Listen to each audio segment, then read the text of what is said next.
Bonjour à tous, j'espère que vous allez bien. Nous voilà déjà 15 mars et comme chaque année à cette période, vous faites peut-être partie des gens qui ont envie de démarrer un potager, de produire vos propres légumes pour manger des tomates, des poivrons, des aubergines, enfin tout un tas de choses que vous aurez fait vous-même. Alors soit vous pouvez acheter des plants, le mois d'avril-mai, vous pouvez trouver des plants tout faits en magasin et puis planter simplement les plants. Mais dans cette vidéo, je vais essayer de vous montrer comment on peut faire ses propres semis et donc faire ses plants du début jusqu'à la fin et voir quels sont les 5 grands principes pour réussir à faire ses propres semis. Alors la première chose évidemment, quand on veut faire ses semis, c'est qu'il faut avoir des graines. Alors comment faire pour avoir des graines? Alors vous avez différentes solutions. La première solution, c'est déjà de récupérer certains fruits, comme par exemple le poivron, où on peut récupérer les graines et les cultiver. Alors par exemple, si vous prenez le poivron rouge, alors c'est important qu'il soit rouge, parce que s'il est vert, ça veut dire qu'il n'est pas mûr. Donc le poivron rouge, c'est un poivron qui est mûr, donc les graines à l'intérieur sont matures et donc peuvent être semées. Donc si vous prenez un poivron rouge, d'ailleurs au passage, le poivron rouge c'est un fruit, mais n'est pas un légume, hein, c'est un fruit, qui est très très riche en vitamine C, c'est un des légumes les plus riches en vitamine C. Donc si vous êtes un peu faible et que vous avez envie de manger avoir plus de vitamine C, n'hésitez pas à manger des poivrons crus, puisque la chaleur décompose la vitamine C. Voilà, c'est une petite parenthèse, si vous avez envie d'avoir de la vitamine C, mangez 100 grammes de poivron rouge tous les jours. Voilà, donc vous prenez un poivron rouge, et à l'intérieur vous avez donc des graines, et si vous prenez ces petites graines qui sont là, voilà, vous connaissez les graines de poivron, et que vous les semez, contrairement à ce que croient beaucoup de gens, ce sont des graines tout à fait fécondes, et vous aurez certainement des fruits en produisant, en semant ces graines. Donc je vais vous montrer tout à l'heure à quoi ça ressemble, et donc la première solution pour avoir ses propres graines, c'est simplement de récupérer les graines qu'on trouve dans le commerce. Alors, vous pouvez faire ça avec des poivrons, avec des tomates, avec du melon, enfin peut-être tout un tas de choses. Alors il y a certaines limitations, si ce sont des légumes, ce qu'on appelle hybrides F1, vous parfois avoir une descendance un petit peu différente, mais quand ce sont des variétés, on va dire, classiques, comme là c'est la corne de taureau, là si je sème une graine de corne de taureau, j'aurai un poivron corne de taureau. Donc première solution, récupérer les graines du commerce, et je vous trouverai un peu plus tard à quoi ressemble le semis de ces graines, après une quinzaine de jours après le semis. Voilà pour la première solution, donc récupérer les graines, ça coûte 0. Deuxième solution, si vous cherchez des graines très économiques, je vous ai souvent parlé des graines Lidl, c'est ce genre de graines que vous pouvez trouver pour entre 30 centimes et 1,50 €, 1,60 €. C'est les graines les plus économiques du marché, donc n'hésitez pas. Troisième chose, si vous voulez des graines un peu plus variées, parce que le problème des graines Lidl, c'est qu'il n'y a pas beaucoup de choix au niveau des variétés. Si vous avez envie d'avoir plus de variétés, vous pouvez aller voir des différents sites. Ça, je vous mettrai les liens en description de cette vidéo pour que vous puissiez choisir, enfin, trouver des sites qui vous proposeront un grand nombre de variétés si vous avez envie d'avoir des variétés un petit peu différentes de la moyenne. Donc voilà pour les graines, on a donc vu qu'on peut récupérer les graines, on peut trouver des graines très peu chères chez Lidl, ou trouver des graines un peu plus variées sur les sites dont je vous mets le lien en description. Deuxième chose, dans quoi est-ce qu'on va cultiver ces graines? Parce qu'une fois qu'on a des graines, il faut des contenants et pouvoir les semer. Alors les contenants, vous avez 3 solutions. Soit vous utilisez des godets, que vous avez peut-être récupéré dans d'anciens achats que vous avez fait. Vous allez garder les godets et là vous allez utiliser ces godets comme contenants. C'est le plus classique. Deuxième chose, c'est une chose que moi j'ai un petit peu lancé parce que c'était pas très connu, pas très courant, c'est d'utiliser des briques de lait. Alors vous savez, ce genre de briques, vous allez simplement les ouvrir sur les côtés, comme j'ai fait là, soit avec un couteau, soit avec une petite meuleuse, et vous allez mettre bien évidemment le bouchon en bas, parce que ça va nous servir à purger les trop-pleins d'eau, et avec un couteau, vous allez pouvoir découper la brique, et dans cette brique, vous allez pouvoir cultiver. Et l'avantage de cultiver dans une brique comme ça, c'est que le problème qu'on a souvent quand on fait ses propres semis, c'est qu'on arrose trop. Et là, en cultivant dans une brique comme ça, comme il y a un petit bouchon qui est juste là, une fois que vous aurez arrosé, 5-10 minutes après, vous allez pouvoir verser la brique, enlever le trop plein d'eau, et donc vous n'aurez jamais de légumes, de semences trop irriguées, parce que si vous avez des semences trop irriguées, votre graine va s'étouffer et va s'asphyxier, et donc vos semis vont mourir.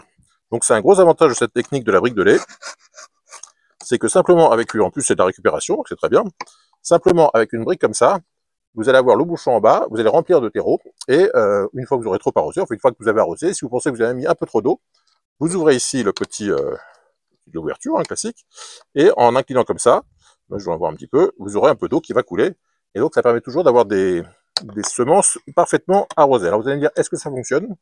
Alors je vous ai parlé de ces graines de poivron tout à l'heure. Alors j'ai fait ça il y a une quinzaine de jours, dans une brique comme ça. Donc c'est le poivron corne de taureau du 28 février, hein, je l'ai écrit là, voilà, 28 février. Donc ça c'était donc il y a 15 jours, et vous voyez que 15 jours après, en semant 18 graines de corne de taureau dans une brique de lait avec un peu de terreau, vous voyez que j'ai 1, 2, 3, 4, 5, 6, 7, 8, 9, 10, 11, 12, 13, et j'en vois d'autres, pour une quinzaine on va dire. Donc 15 plants de poivrons pour rien finalement, hein, puisque j'ai mis des graines que j'avais, de toute façon, si vous mangez des poivrons, vous avez des graines qui vont avec, un peu de terreau, alors on va dire que pour aller à 50 centimes, même pas, 30 centimes, vous avez 15 plants de poivrons. Donc Cornetoro en plus c'est une variété que j'aime bien, c'est une variété un peu sucrée, qui est sympa pour les salades d'été. Donc vous voyez que là, pour quasiment rien, vous avez fait 15 plants de poivrons. Vous pouvez faire la même chose avec des tomates, avec du melon, etc. Et voilà donc une méthode vraiment pratique et économique, puisque je vous rappelle que ici, quand j'arrose, je peux simplement ouvrir et renverser pour évacuer le trop-plein d'eau. Donc vous voyez que les semis en briques, ça marche très bien. Alors, après, si vous utilisez ni godet ni brique, si vous voulez faire des semis en quantité, moi j'ai fait ça par exemple pour des tomates, vous avez la caissette. Alors la caissette, c'est ce genre de choses qu'on trouve chez les poissonniers. Vous avez différentes profondeurs en fonction de la durée dans laquelle vous voulez laisser les semis. Si vous comptez repiquer, c'est-à-dire reprendre les plants assez rapidement après le semis, vous pouvez prendre des caissettes assez peu épaisses. Si vous voulez que ça dure plus longtemps, comme par exemple pour les poireaux, vous avez intérêt à prendre des caissettes plus profondes. Mais ça, encore une fois, il y a l'évacuation qui est faite ici avec les petits trous de drainage. Donc vous prenez une caissette, vous la remplissez de terreau. Et là, par exemple, j'ai fait ça hier, donc le 14 mars. J'ai fait, vous voyez, 13 variétés de tomates. Alors là, vous voyez rien, mais je vous montrerai ça dans les vidéos les prochaines vidéos. Donc si vous n'êtes pas abonné à la chaîne, n'hésitez pas à vous abonner pour voir la suite. J'ai fait hier donc 13 rangs de tomates, donc 13 variétés différentes. Sur chaque rang, j'ai mis, je sais pas, peut-être une quinzaine ou une vingtaine de graines. Donc vous voyez, je vais avoir 13 fois 20, 260 plants de tomates, avec juste une caissette, quelques, on va dire un petit kilo de terreau, et puis des variétés que j'ai récupérées, parce que quand on fait un potager depuis longtemps, on en a des tas de variétés. Donc vous voyez que là, encore, pour pas grand-chose, je peux faire des centaines de plants de tomates. Donc l'avantage de tout, que ce soit la caissette ou que ce soit la brique de lait, c'est que c'est du recyclage, donc c'est très bien. Au niveau des contenants, vous pouvez aussi semer directement en pleine terre. Il y a des choses comme par exemple les carottes, qu'on peut faire directement en pleine terre. Enfin, il y a des radis par exemple. Donc pour certaines variétés de légumes, n'hésitez pas à faire vos semis directement en pleine terre.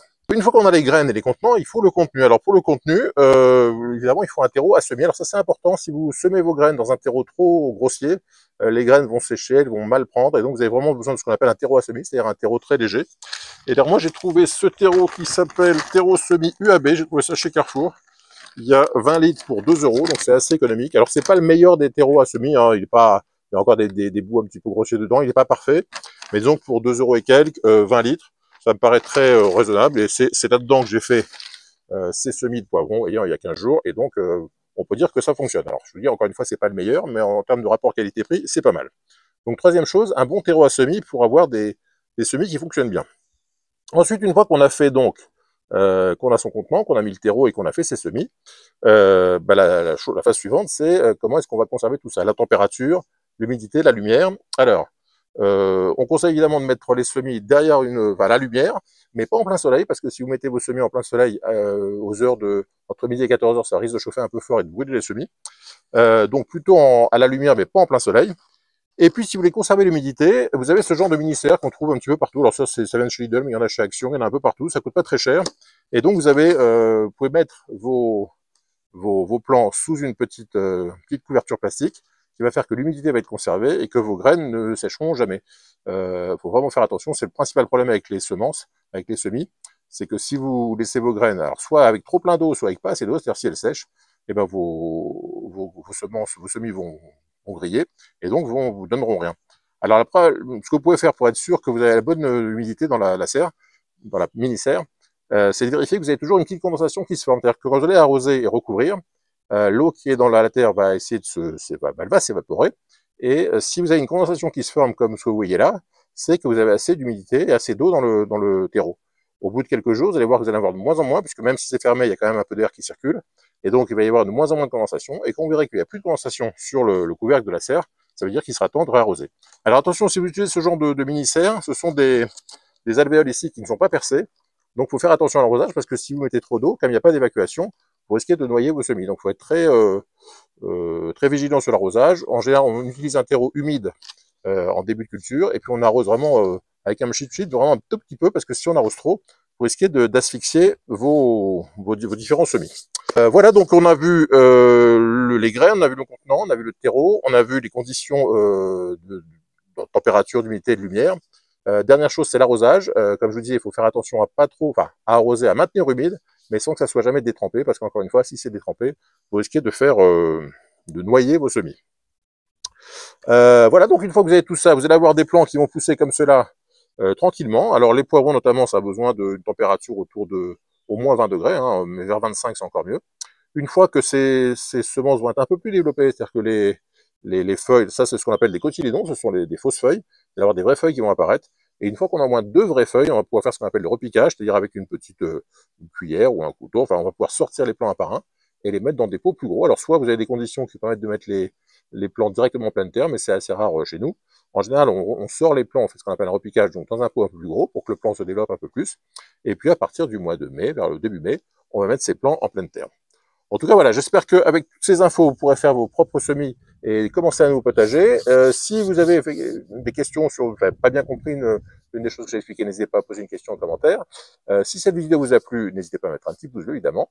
Et puis, si vous n'êtes toujours pas abonné à la chaîne, je compte sur vous pour nous rejoindre très vite. C'est tout pour aujourd'hui et à très bientôt. Bye bye.